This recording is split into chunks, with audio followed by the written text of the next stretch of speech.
오늘 수요일인데 한 주간 또 남은 기간 동안 하나님께서 동행하는 귀한 은혜가 있기를 원합니다. 오늘 여호수아 3장 본문으로 그 뒤를 따르라라는 제목으로 하나님 말씀을 함께 듣도록 하겠습니다. 지난 시간에 이 여리고성을 정탐했던 두 명의 정탐꾼 이야기를 했습니다. 원래 계획한 대로 정탐을 하지 못했어요. 그런데 때로는 우리의 계획대로 되지 않는 것도 하나님의 은혜가 된다라고 말씀을 드렸습니다. 정탐은 원래 계획대로 진행되지 못했지만 그들은 정말 중요한 것을 보고 듣게 된 것입니다. 여리고성에 하나님의 역사하심을 두려워하는 이들이 있었습니다. 그리고 여리고성의 라합이라고 하는 이 여인이 하나님의 역사하심을 믿고 하나님 편에 서서 하나님의 긍휼과 은혜를 구하는 이 여인을 만나게 된 것입니다. 이제 오늘 여호수아는 이 정탐의 보고를 들었습니다. 그리고 이스라엘 백성과 함께 여리고성을 향해서 진군을 하게 된 것입니다. 이동을 시작하게 된 것입니다. 그들이 있는 곳은 모압 평지 시딤이라고 하는 곳이었습니다. 거기에서 정탐꾼을 보내고 보고를 받았으니까 그곳에 적어도 사흘 이상은 거기에 머물러 있었던 것입니다. 사람이 한 곳에 며칠 이상 머물게 되면 이게 사실 옮기는 것이 쉬운 일은 아닌 거죠. 특별히 이스라엘 백성은 지금까지 이동해 오면서 살아왔습니다. 그들에게 짐을 싸고 이동하는 것, 이것이 매우 익숙한 일이라고 생각이 듭니다. 이스라엘 사람들 중에 대부분의 사람, 거의 모든 사람들은 광야에서 태어났습니다. 지금 이스라엘 백성들 중에 말입니다. 광야에서 태어나서 지금까지 한 번도 집을 짓고 살아본 적이 없어요. 계속해서 천막을 치고 이동하면서 살아온 사람들입니다. 그렇기 때문에 짐을 싸고 이동하는 것이 그 사람들에게 매우 익숙한 일이에요. 그러나 익숙하다고 해서 그들에게 쉬운 일이라고 말할 수는 없습니다. 계속해서 짐을 싸고 천막을 걷고 이동하며 살아왔지만 그렇다고 해서 그들에게 이동하는 것이 늘 그렇게 쉽고 간단한 일이라고 생각할 수는 없다는 것이에요. 호떡 장수에게 물어보면 호떡 굽는 게 가장 어려운 일입니다. 네. 하루에 몇백 개씩 호떡을 굽는 일을 해도 호떡 굽는 것이 가장 어려운 일이라고 합니다. 어떻게 아느냐? 제가 호떡 사장님한테 여쭤봤습니다. 몇 년 전 일이었습니다. 호떡 구운 지가 벌써 몇십 년 됐다고 하세요. 그래서 제가 이렇게 여쭤봤습니다. 이제는 호떡 굽는 게 쉬우시고 괜찮으시겠네요. 그랬더니 이분이 그냥 손사래를 치면서 저한테 하시는 얘기예요. 아니라고. 구우면 구울수록 이게 호떡 굽는 게 정말 어려운 일이라고 이렇게 얘기를 하시는 거예요. 본인도 처음에는 호떡 굽는 게 정말 쉬운 줄 알았대요. 밀가루 반죽 다 있고 속 있고 그래서 그냥 기름 둘러서 딱 호떡 반죽 던져서 누르면 되는 줄 알았대요. 그런데 호떡을 하면 할수록 어려운 게 이 겉은 바삭해야 되고 속은 촉촉해야 되고 그리고 달지도 않아야 되고 너무 그리고 싱겁지도 않아야 되고 맛있는 호떡 굽는 게 그렇게 어렵다고 저한테 막 얘기를 하는 거예요. 그래서 입장을 바꿔놓고 한번 생각해 보니까 정말 맞는 말씀이에요. 왜냐하면 제가 목사인데 설교를 그렇게 자주 하는데도 설교하는 게 정말 어렵거든요. 네. 제가 설교 준비가 어렵고 설교 준비가 잘 안 돼서 끙끙거릴 때가 있어요. 그러면 집에 같이 사는 사람이 저한테 얘기를 해요. 쉽게 하면 되지. 맨날 하는 건데 뭐가 그렇게 어렵냐고. 그러면 제가 이렇게 얘기하죠. 수도꼭지 틀면 그냥 물이 콸콸 나오는 것처럼 그렇게 설교가 그냥 콸콸 쏟아져 나오면 얼마나 좋겠냐고. 근데 그런 게 아니라고 얘기를 합니다. 어떤 한 교회 예배 시간입니다. 목사님께서 설교를 하고 있는데 그날따라 이게 잘 들리지가 않았어요. 음량이 안 좋았는지 하여튼 잘 들리지가 않아서 예배 공간이 그렇게 넓지도 않았는데 뒤에까지 설교를 전하는 이 이야기가 잘 들리지가 않은 겁니다. 그러자 이게 너무 답답해서 참다가 뒤에 앉아있던 집사님 한 분이 손을 들고 이렇게 얘기를 하는 거예요. 소리가 너무 작은 것 같아서 잘 안 들려요.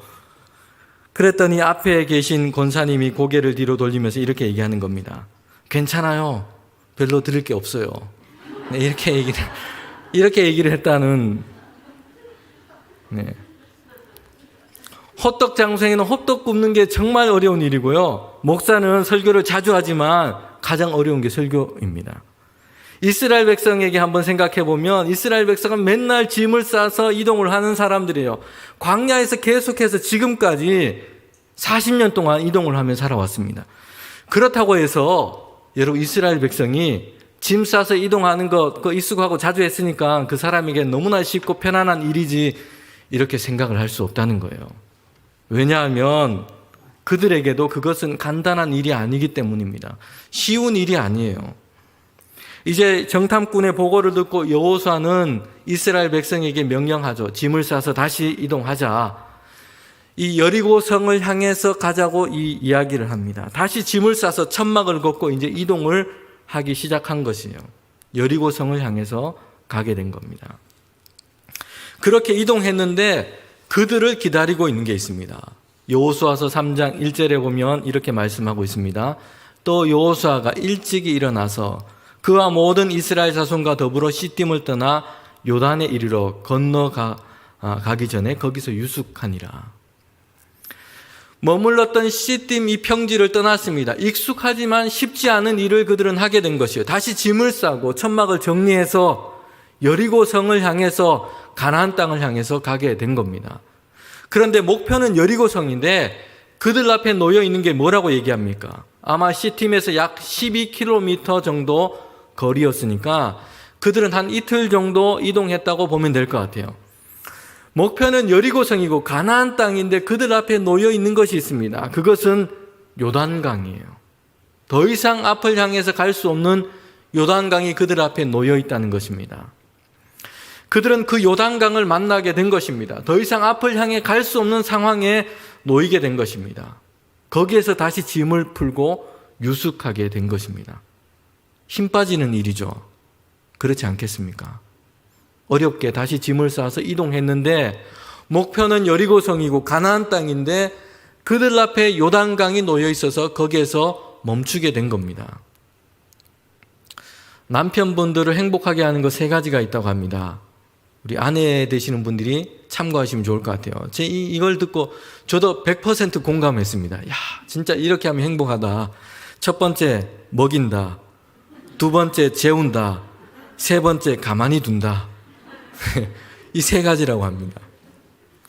가만히 있는 게 얼마나 행복한 일인데 그 여리고 성을 정복하겠다고 막 사람들에게 짐을 싸서 이제 막 이동해야 된다고 그렇게 목표를 내걸고 이제 하나님께서 약속하신 그 가나안 땅을 향해 가게 된 겁니다. 40년 동안이나 그렇게 기대하며 걸었는데 그들 앞에 지금 다시 또 놓여 있는 것이 있는데 여리고성이에요.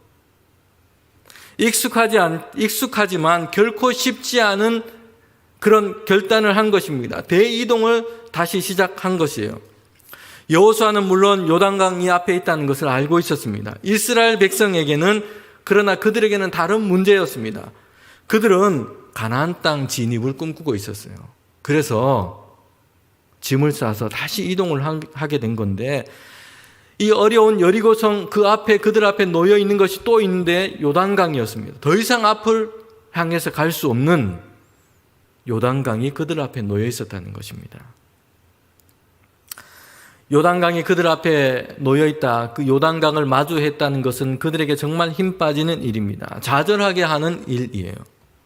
여리고성을 향해 가자 해서 짐을 싸고 이동을 했는데 잠시 희망을 갖기도 했는데 그들 앞에는 요단강이 놓여 있는 것입니다.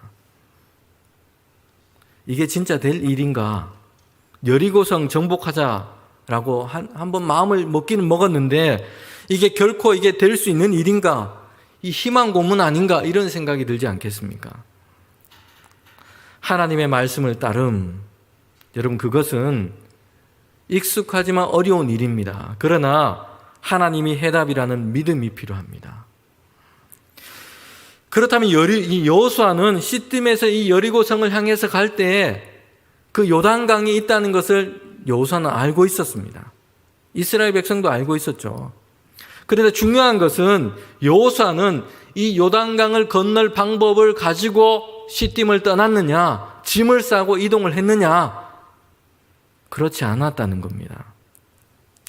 분명 하나님께서는 여리고성과 가나안 땅을 너희에게 주겠다고 약속하셨습니다. 그리고 일어나 가라라고 말씀하셨어요.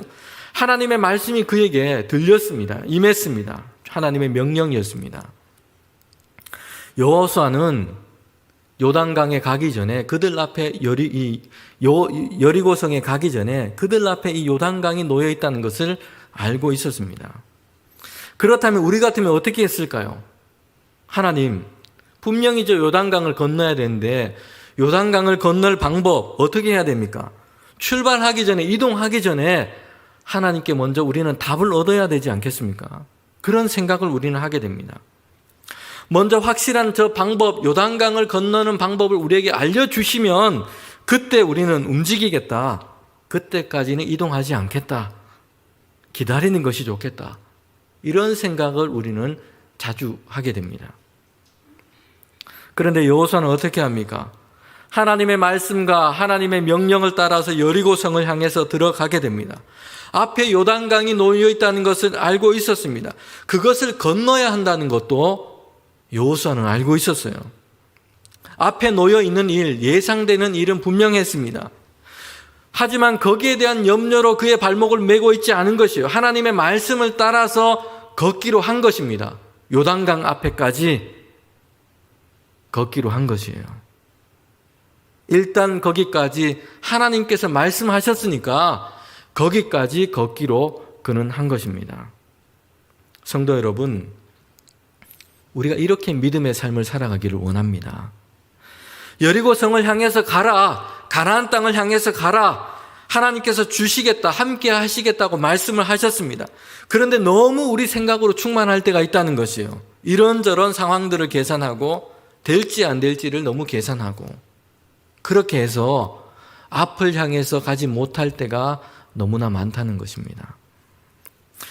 지난 특별 새벽 기도회 때 하나님의 부르심을 받은 그 모세의 이야기를 함께 나눴습니다. 여러분, 모세가 하나님의 부름을 받았을 때 그의 나이는 80세였고 양측이었습니다. 하나님께서 그에게 주신 명령이 있습니다. 말씀이 있어요. 애굽으로 가라. 내 백성을 인도해 내라 라고 말씀을 했습니다. 여러분, 그러나 이 모세는 대답하지 못했습니다. 왜냐하면 그의 상황과 처지를 돌아보니 그리고 앞으로 일어날 모든 일들을 생각해 보니까 네, 가겠습니다 라고 대답을 할 수가 없는 것이에요.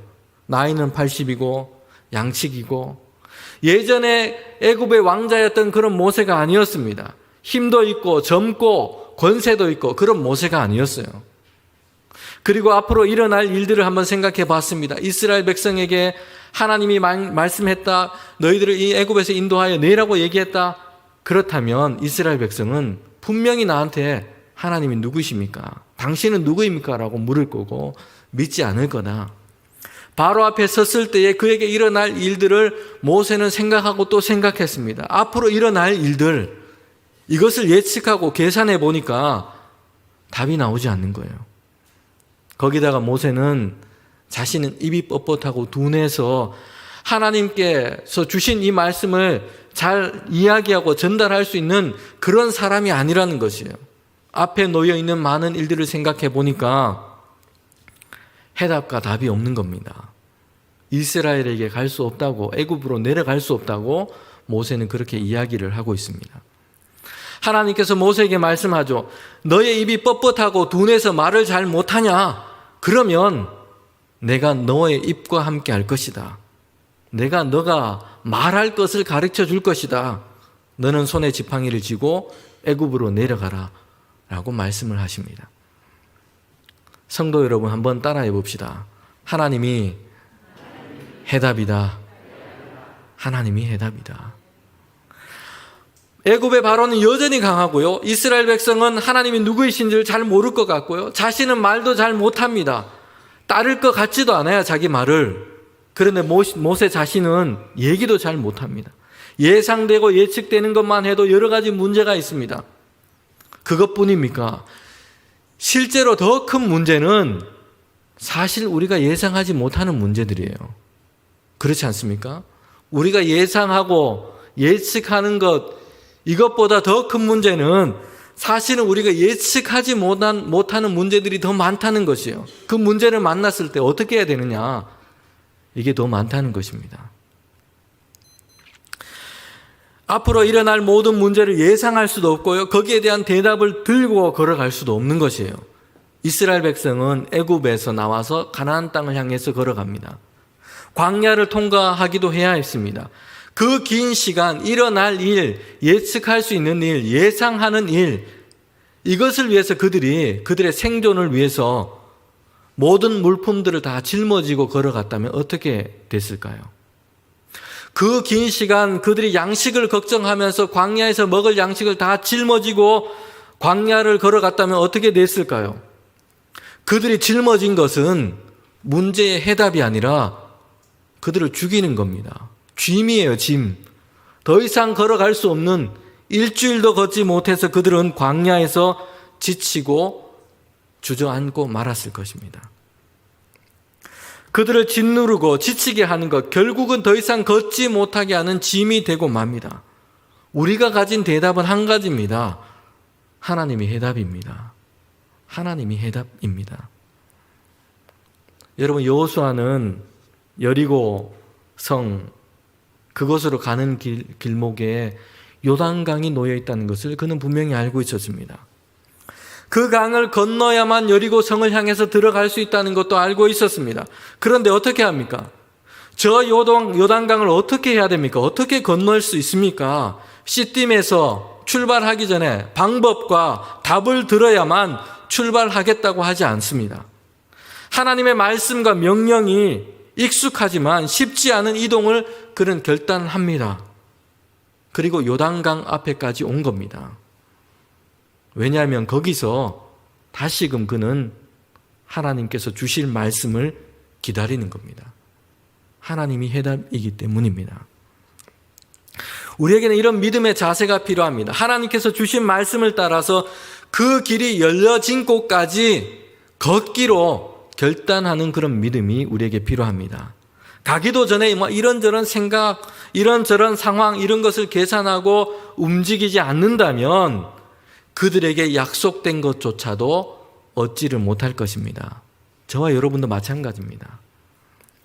여리고성과 가나안 땅을 향해서 가라 말씀하셨으니 가는 것입니다. 비록 앞에 요단강이 놓여 있습니다. 거기에서 다시금 하나님의 말씀과 명령을 구하는 것이에요. 하나님이 해답이시기 때문입니다. 여러분, 그렇다면 이제 이스라엘 백성이 어떻게 요단강을 건너게 되었는지를 한번 살펴봅시다. 요단강을 건너는 법, 하나님의 말씀을 들으라입니다. 이제 요단강에서 진을 치고 유숙한 지가 사흘이 되었습니다. 여호수아서 3장 2절과 3절에 보면 사흘 후에 관리들이 진중으로 두루다니며 백성에게 명령하여 이르되, 사흘이 지났습니다. 그리고 관리들은 진중을 다니면서 이제 이스라엘 백성에게 명령합니다. 이 말씀은 여호수아가 하나님께로부터 들은 말씀이에요. 관리들이 그냥 그들에게 명령한 것이 아니라 관리들은 하나님께로부터 여호수아가 들은 그 말씀을 지금 전달하고 있는 것입니다. 사흘이라고 하는 이 숫자, 이 날짜가 성경에 자주 등장을 합니다. 자주 등장하는데 이 날짜는 예수님께서도 사흘 만에 부활하셨습니다. 이 사흘이라고 하는 이 날짜, 이 수는 완전함, 무르익음, 이런 것을 뜻한다고 볼 수가 있습니다. 사흘이라는 시간 동안 이스라엘 백성은 어땠냐면 그들은 염려와 근심이 무르익었습니다. 요단강에는 이미 보리를 추수할 때가 됐어요. 여러분, 그때는 이스라엘에게는 이스라엘 그 땅, 그 지형으로 봤을 때는 우기입니다. 비가 가장 1년 동안 많이 내리는 그런 시간이에요. 이스라엘은 이 건기와 우기가 나눠져 있습니다. 우기 동안에는 비가 막 계속해서 쏟아지고 건기에는 비가 잘 오질 않아요. 그래서 이런 이스라엘 백성이 요단강에 이르렀을 때는 요단강이 1년 중에 가장 물이 많을 때예요. 더군다나 이때는 겨울이 끝날 무렵이요.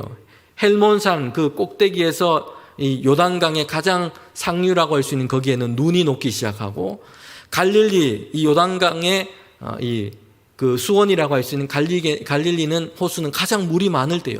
그렇기 때문에 건기의 이 요단강은 폭이 거의 30m, 사람들이 건널 수 있는 그 수심이 한 1m 정도 됩니다.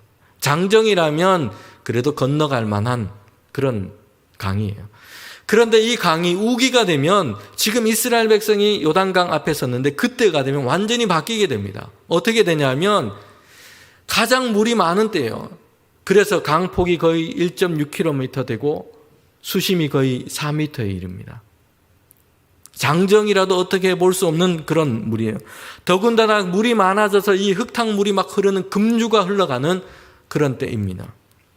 여러분, 이런 때에 이스라엘 백성이 곁에서 지금 진을 치고 사흘을 보냈어요. 요단강 저 멀리 보이는 곳에서. 어땠을까요? 이스라엘 백성에게 이 사흘 동안은 정말 낙심과 염려가 그냥 무르익을 대로 무르익은 그런 시간이 되는 거예요.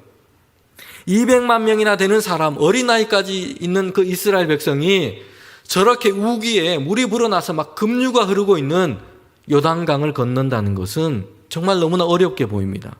어떻게 할까? 매일매일 요단강을 보면서 묵상을 하는 겁니다. 야, 안 되겠다. 어떡하냐? 문제만 보이고 문제만 묵상을 하는 거예요. 그런데 사흘 동안 여호수아가 한 일이 뭔가요? 여호수아가 한 일은 하나님의 명령과 말씀을 기다리고 있습니다. 여기까지 오게 하셨으니 이제 저 강을 건너는 일도 하나님이 행하실 것이다. 너희를 인도할 것이다. 너희로 그 땅을 차지하게 할 것이다. 너희와 함께 할 것이다. 이 하나님의 말씀을 묵상하면서 하나님의 명령과 말씀을 여호수아는 기다리는 겁니다. 사흘 동안 문제를 묵상하지 않고 하나님의 말씀을 묵상하면서 기도로 씨름하는 겁니다. 성도 여러분, 저와 여러분의 한번 모습을 한번 생각해 봅시다. 요단강이라고 하는 이 문제가 저와 여러분 앞에 놓여 있습니다. 그 앞에 사흘이라고 하는 시간이 있다고 한번 해봅시다. 여러분, 이 시간을 어떻게 사용하시겠습니까? 지금까지 어떻게 사용해 오셨습니까? 문제를 묵상하며 거기에 머물러 계시겠습니까? 아니면 하나님의 말씀을 묵상하며 하나님이 행하시는 일들을 기억하면서 여기까지 인도하신 하나님, 이제 요단강을 건너게 하실 것이다. 하나님의 말씀과 지혜를 기다리며 기도로 씨름하시겠습니까? 저와 여러분은 어느 쪽을 선택하시겠습니까? 요단강을 건너는 법, 두 번째는 성결하라, 성결하게 하라라는 말씀입니다. 여호수아에게 주신 하나님의 말씀이 있습니다. 요단강을 건너는 법, 여호수아 3장 5절에 보면 이렇게 말씀합니다. 여호수아가 또 백성에게 이르되 너희는 자신을 성결하게 하라. 여호와께서 내일 너희 가운데 기이한 일을 행하시리라. 아멘. 이스라엘은 요단강을 건너야 합니다. 그들이 안고 있는 문제입니다. 그런데 이 말씀을 실제적으로 강을 건너기 위한 방법, 이스라엘이 해야 할 일을, 이것을 지금 이 말씀을 통해서 듣지를 못하고 있는 것입니다. 강을 건너려면 준비해야 될 것, 어떤 것이라고 여러분은 생각하십니까? 일단 생각나는 것은 건너기 위해서는 배나 뗏목을 만드는 것, 이런 거 생각이 들지 않습니까? 아니면 강 양쪽에 말뚝을 박든지 해서 아주 튼튼한 줄을 매서 그걸 잡고서라도 이 강을 좀 건널 수 있는 그런 방법, 이런 방법이 있지 않겠나 생각이 듭니다. 하다 못해서 강을 건널 수 있는 방법은 일주일 동안 속성이라도 수영을 배우는 방법, 이런 것도 우리는 생각하게 됩니다.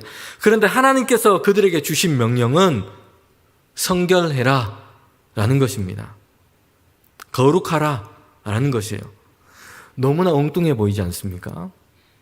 이스라엘 백성의 입장에서는 정말 하나님이 주시는 기이한 해결책, 이런 것을 기대했는데 전혀 문제와 연관이 없는, 해결의 열쇠가 되지 않는 그런 말씀을 그들에게 주신 겁니다. 여러분, 그런데 하나님께서 그렇게 말씀을 주신 이유가 있습니다. 성결해라 라고 하신 그 말씀 뒤에 보면 5절 뒷부분에 보면 강을 건너는 이 일을 누가 하셔야 한다고 말씀하고 있습니까? 하나님이 너희 가운데 기이한 일을 행하실 것이다 말씀하고 계세요. 요단강을 건너는 것, 너희가 궁리하고 준비하고 해결할 수 있는 일이 아니라고 말씀하시는 것이에요. 이 일을 누가 하시겠다고 하십니까? 하나님이.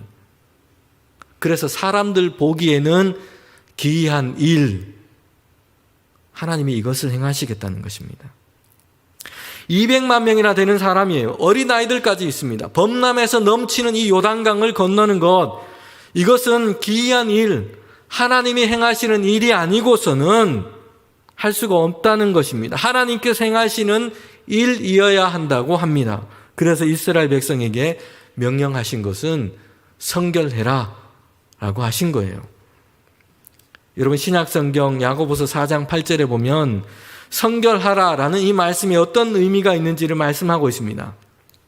4장 8절에 보면 야고보서 4장 8절에 보면 이렇게 기록합니다. 하나님을 가까이 하라. 그리하면 너희를 가까이 하시리라. 죄인들아 손을 깨끗이 하라.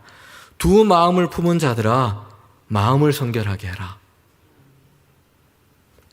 이 말씀을 통해 보면 성결하라라는 이 말씀은 다른 마음을 품지 않는 것입니다. 마음을 나누지 않고 오직 하나님께 마음을 두는 것. 여러분 이것이 성결하게 하는 것입니다. 성결, 거룩하라는 뜻이 깨끗하게 하다라는 뜻도 있지만 더 중요한 것이 있습니다. 그것은 1차적으로 구별하다라는 뜻입니다. 요즘 우리 교회에서 매일 묵상으로 성경을 함께 읽고 새벽 예배, 가정 예배, 소그룹 이렇게 하자고 말씀을 드렸죠. 지금 3월 달에 매일 묵상 본문이 뭔지 아십니까? 레위기예요, 레위기. 그런데 레위기에서 주제로 가장 많이 나오는 단어가 있는데 그것이 있다면 거룩입니다. 거룩. 거룩이라는 뜻이 뭘까요? 거룩. 제사를 드릴 때도 거룩, 성결에 대해서 얘기하고 있고 제물을 구별할 때도 그렇게 얘기하고 계속해서 얘기를 하고 있어요. 근데 거룩이라고 하는 뜻은 성결이라는 뜻과 같은 의미인데 구별하다라는 뜻이에요. 구별하다. 내 소유권을 포기하고 완전히 하나님께 속한 것으로 구별해서 드리는 것을 의미합니다. 이게 거룩이에요. 성결입니다. 그렇다면 지금 여호수아가 백성들에게 성결해라, 성결케 해라 라는 명령은 어떤 의미가 있는 것입니까? 그들의 생각과 마음을 완전하게 구별해서 하나님께 속한 것으로 드려버려라 라는 뜻입니다. 이런저런 염려, 의심, 불안 이런 것에 사로잡혀 있지 말고 너희 마음과 생각을 완전히 하나님께 속한 것으로 구별해서 드려버려라 라고 말씀하고 있습니다. 여러분 이것이 요단강을 건너는 이스라엘 백성에게 주신 하나님의 말씀이에요. 두 번째로 요단강을 건너는 법, 그것은 언약궤의 뒤를 따르는 것입니다. 성결하게 하고 그들에게 명령하신 것이 또 있습니다. 여호수아서 3장 3절 말씀인데요. 이렇게 말씀하고 있습니다. 백성에게 명령하여 이르되 너희는 레위 사람 제사장들이 너희 하나님 여호와 앞에 언약궤를 매는 것을 보거든 너희가 있는 곳을 떠나 그 뒤를 따르라. 언약궤가 어떤 건가요? 언약궤는 아카시아 나무 조각목으로 만든 것입니다. 여러분 그리고 그 조각목으로 만든 그 상자 안에 금을 싸서 이렇게 만든 것인 그 안에는 뭐가 있냐면 언약궤, 그 안에는 십계명, 그리고 십계명이 적힌 돌판, 그리고 거기에는 쌍난 지팡이, 아론의 지팡이가 있습니다. 또 한 가지가 있는데 그것은 광야에서 이스라엘 백성에게 내려주신 만나를 담은 항아리가 있습니다. 언약궤 뚜껑 위에는 날개 달린 이 스랍, 즉 천사 형상을 가진 것이 좌우에 날개를 가지고 있습니다. 하나님께서 그 사이에 영광 가운데 임재한다고 그렇게 말씀을 하신 거예요. 한마디로 언약궤는 뭐에 대한 상징입니까? 언약궤는 다른 말로 증거궤입니다. 언약궤는 그럼 과연 뭘 증거하고 있다는 거예요? 하나님께서 능력으로 역사하신다는 것을 증거하고 있습니다. 하나님께서 우리의 하나님 되심, 십계명, 언약 돌판이 그 안에 있습니다. 하나님께서 지금 너희들 가운데 임재하시고 함께 하신다는 것을 증거하고 있습니다. 여러분 그 언약궤를 이스라엘 백성 앞에 두게 한 것입니다. 이스라엘 백성이 바라볼 것은 그래서 넘실대는 그런 요단강이 아니라 그들이 제사장들이 메고 있는 그 언약궤를 보고 걸어가도록 하신 거예요. 이것을 보고 걷도록 하신 겁니다. 그 사이에는 2000규빗이라고 하는 거리를 두게 했습니다. 2000규빗은 오늘날 우리가 계산하는 거리로 봤을 때는 약 1km입니다. 1km 정도의 거리를 두고 앞에는 제사장이 맨 언약궤를 두고 그 뒤를 따라서 걷게 한 겁니다. 여러분, 이 거리 2000 규빗이라고 하는 이 거리는 하나님의 말씀에 대한 존경, 존중, 경외함을 뜻합니다. 하나님이 생각하는 것, 계획하는 것 우리가 다 알 수 없습니다. 그러나 거리를 두는 것입니다. 하나님은 경외하는 할 분입니다. 하나님과 친밀함이라는 것이 여러분 어떤 의미냐 하면 하나님과 사람 그 사이에 이 거리를 지우는 것이라고 생각하면 안 됩니다. 하나님께서 우리 하나님과의 친밀함이라고 하는 것은 오히려 모든 삶의 영역, 모든 시간, 나의 모든 삶의 영역, 모든 시간, 거기에서 온전히 하나님이 되게 하시는 거예요. 하나님을 경외하는 겁니다. 언약궤 앞에 서는 것도 안 되지만 뒤에 그것도 거리를 2000 규빗을 두고 따르도록 하신 겁니다. 왜 그렇게 하신 걸까요? 거리를 두도록 하신 거예요. 가까이 붙어서 사람들이 자기 생각, 자기 의견을 언약궤 맨 제사장들에게 이야기할 수 없도록 하신 거예요. 자기들 생각에 보면 어떻습니까?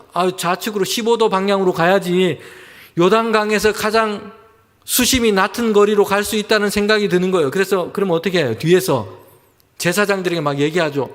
아니 좌측으로 15도, 좌측으로 15도 저리로 가야지. 옆에서 또 사람들이 얘기합니다. 아니야, 우측으로 가야지. 그래야지 강폭이 좁은 데로 갈 수 있다고 막 얘기를 하는 거예요. 그렇게 하지 말라는 겁니다. 그쪽 말고 좌측 아니면 우측 방향을 좀 틀어야지. 천천히 가라, 빨리 가라.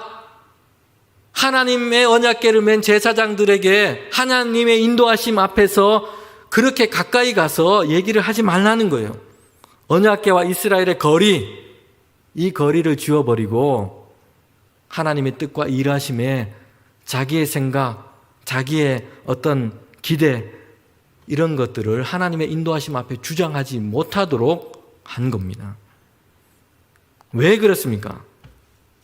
이스라엘 백성은 하나님의 인도하심 뒤에서 따라가야 할 존재입니다. 조정하는 게 아니고 어떻게 해야 됩니까? 뒤에서 따르는 순종이 요구되는 겁니다. 조정이 아니라 순종입니다.